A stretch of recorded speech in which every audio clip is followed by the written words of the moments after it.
New York City elected in the primary for the Democratic nomination a literal socialist. Savannah, I think you probably have some insight here, having dealt with a lot of these people. He also appears to be a rich kid. He went to a school in Manhattan that now costs $66,000 a year for elementary school. It seems to be that all of these socialist people that want to implement government-run grocery stores and quote-unquote cap rent, all happen to be rich kids. And you, I think, had an interaction with another one of those protesting in the streets, stopping black people from getting to work. That also happened to be a rich kid. Is that kind of the norm with this? Oh, absolutely. New York is basically a bunch of rich kids and Nepo babies who have no idea how money works, which is why they're like, we're just going to give everybody groceries for free because that's how government and money works. No, it's not. It never has. And that's why, I mean, New York is already essentially, kind of like mini socialism. If you go over there, we've seen that with the illegal immigration program and the billions and billions of dollars they spent on giving illegal immigrants free healthcare, free food, free shelter, blah, blah, blah. Take your pick. This exact same program, let's say it's applied to Americans, it still doesn't work out at the end of the day because it's the taxpayer who, of course, is shouldering the burden for this.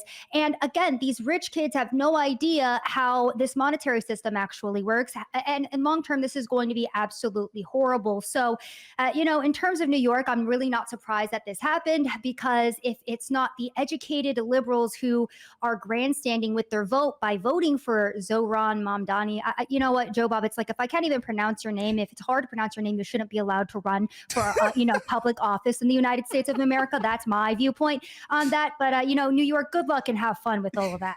Constitutional amendment. If Savannah Hernandez can't pronounce her name, you can't be in public office. I don't know if that one's going to fly. But Elizabeth, I thought this was interesting, especially because the libs love to say or play the race card.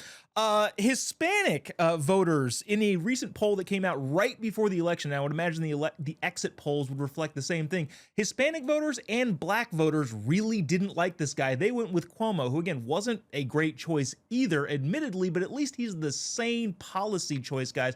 It was white liberals and Asians that pushed this crazy person over the edge. I don't know, how does that kind of debunk the whole race component to all of the things that the libs accuse us of?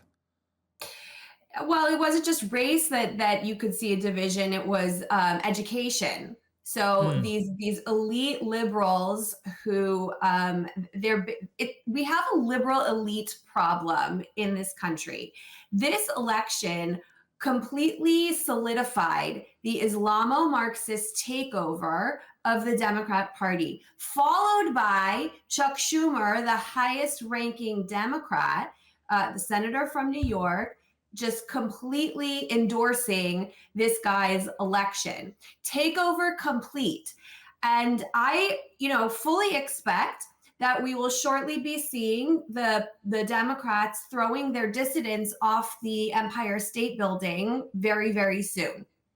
Yeah, I mean, I hope that's not the case, but that is something that it would appear that that guy maybe even aligns with a little bit ideologically, which is terrible.